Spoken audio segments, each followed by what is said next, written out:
तो आज मैं आपको एक अनोखी रहस्यमय कहानी सुनाऊंगी। अगर आप चैनल पर नए हैं तो अभी सब्सक्राइब कर ले, यह मेरा दूसरा नया चैनल है ताकि और भी रहस्यमय कहानी सबसे पहले आप तक पहुंचे तथा कहानी पूरा देखें, क्योंकि अंत में एक अनोखा रहस्य छुपा है। धन्यवाद। तो सुनिए। पुरी की पवित्र भूमि पर, जहां हर दिन लाखों भक्त अपनी श्रद्धा अर्पित करने आते थे, वहां एक बहुत ही विद्वान और तर्कवादी पंडित रहता था, जिसका नाम वासुदेव था। वासुदेव ने अपना पूरा जीवन शास्त्रों के अध्ययन में बिताया था। उसे हर धर्म ग्रंथ का गहरा ज्ञान था और वह किसी भी बात को बिना तर्क और प्रमाण के स्वीकार नहीं करता था। वासुदेव का हृदय भगवान जगन्नाथ के प्रति श्रद्धा से भरा था, लेकिन उसके मन में हमेशा एक प्रश्न रहता था। वह जब भी मंदिर में भगवान जगन्नाथ के अधूरे विग्रह को देखता तो उसे समझ नहीं आता था कि एक पूर्ण ब्रह्म का स्वरूप अधूरा कैसे हो सकता है। उसके तर्क इस बात को स्वीकार नहीं कर पाते थे। वह अक्सर सोचता, ये कैसी मूर्ति है, इसके हाथ पैर पूरे क्यों नहीं हैं? क्या ये किसी कलात्मक त्रुटि का परिणाम है? वह देखता था कि कैसे साधारण लोग बिना किसी तर्क या प्रश्न के इस अधूरे विग्रह की पूरी श्रद्धा से पूजा करते थे। उसे लगता था कि उनकी भक्ति भोली है, क्योंकि वे इस अपूर्णता को स्वीकार कर लेते थे। वासुदेव को अपने ज्ञान पर बहुत गर्व था और उसे लगता था कि वही भगवान के सच्चे स्वरूप को समझ सकता है, जबकि ये साधारण लोग केवल परंपरा का पालन कर रहे हैं। एक दिन रथ यात्रा का समय करीब था। पुरी में उत्सव का माहौल था।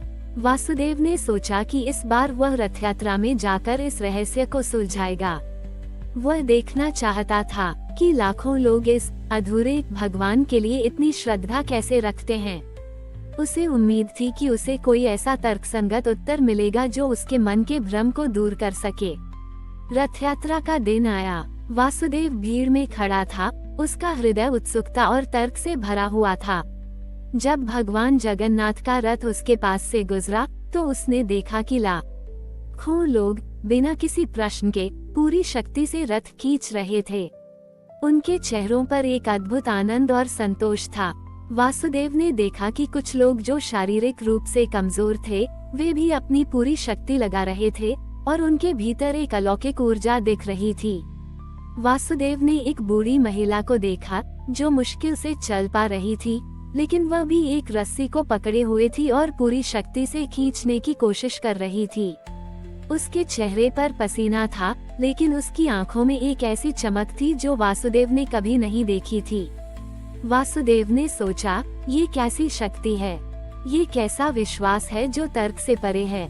वासुदेव ने उस बूढ़ी महिला के पास जाकर पूछा, दादी माँ, आप इतनी कमजोर हैं, फिर भी इतनी मेहनत क्यों कर रही हैं? यह मूर्ति तो अधूरी है, क्या आपको लगता है कि भगवान सचमुच इसे स्वीकार करेंगे? उद्धरण चिन्ह। बूढ़ी महिला ने वासुदेव की ओर देखा और मुस्कुराई। उसकी मुस्कान में एक ऐसी शांति थी जिसने वासुदेव के मन को भी शांत कर दिया। बेटा, उसने अपनी कांपती हुई आवाज में कहा, तुम आंखों से देखते हो, लेकिन मैं हृदय से देखती हूँ।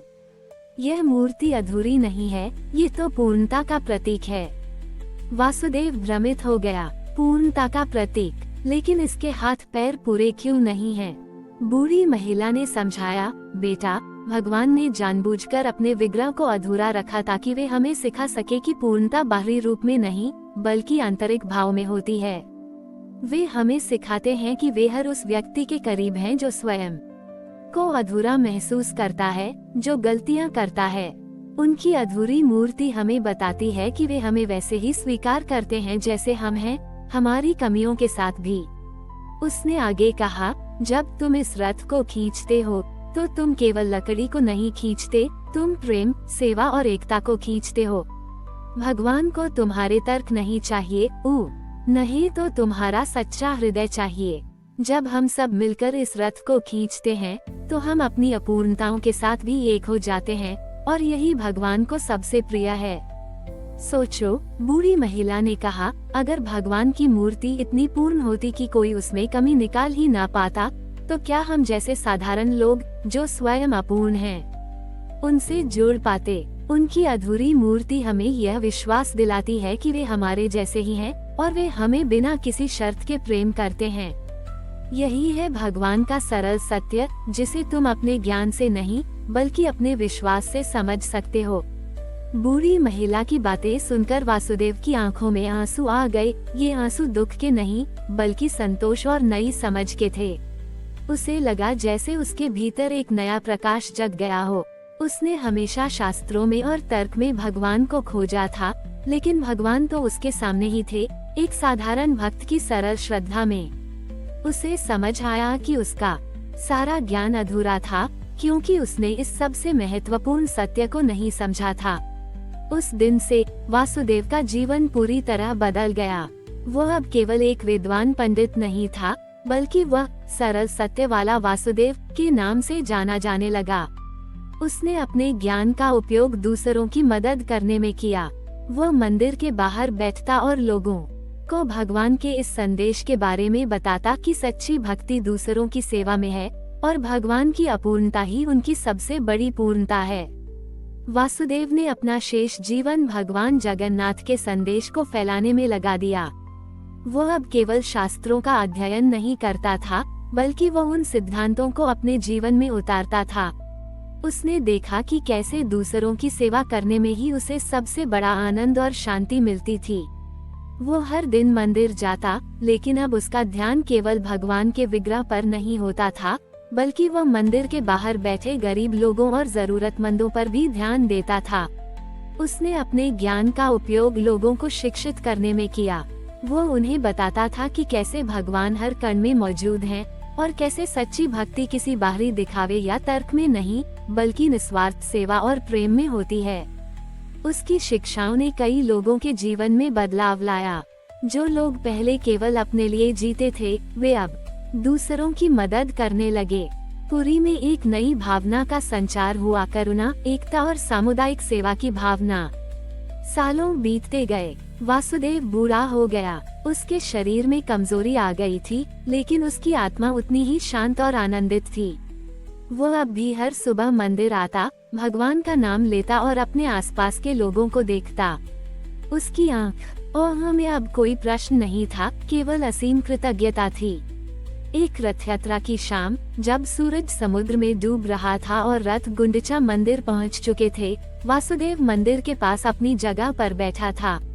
उसने अपनी आंखें बंद की और उसे लगा कि वो केवल भक्तों की आवाजें नहीं सुन रहा, बल्कि वह भगवान जगन्नाथ का दिव्य संगीत सुन रहा है।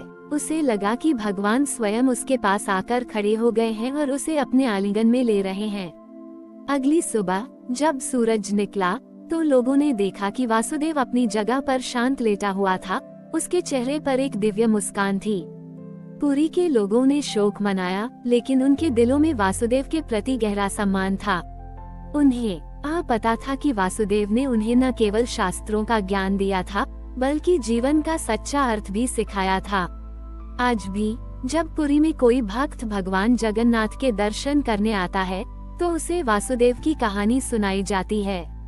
लोग कहते हैं कि भगवान को प्रसन्न करने के लिए तर्क नहीं, बल्कि हृदय की पवित्रता की जरूरत होती है, और भगवान जगन्नाथ का प्रेम हर उस व्यक्ति के साथ है जो अपनी अपूर्णताओं को स्वीकार करता है और निस्वार्थ भाव से सेवा करता है। और वासुदेव का जीवन हमेशा के लिए पुरी की आत्मा में समा गया, ये सिखाते हुए कि सच्चा मार्ग भव्यता में नहीं, बल्कि सादगी और सेवा में है।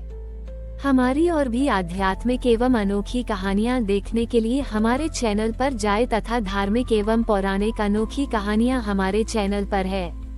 कृपया जाके देखें तथा हमारे चैनल को सब्सक्राइब करके रखें और वीडियो लाइक जरूर करें। धन्यवाद।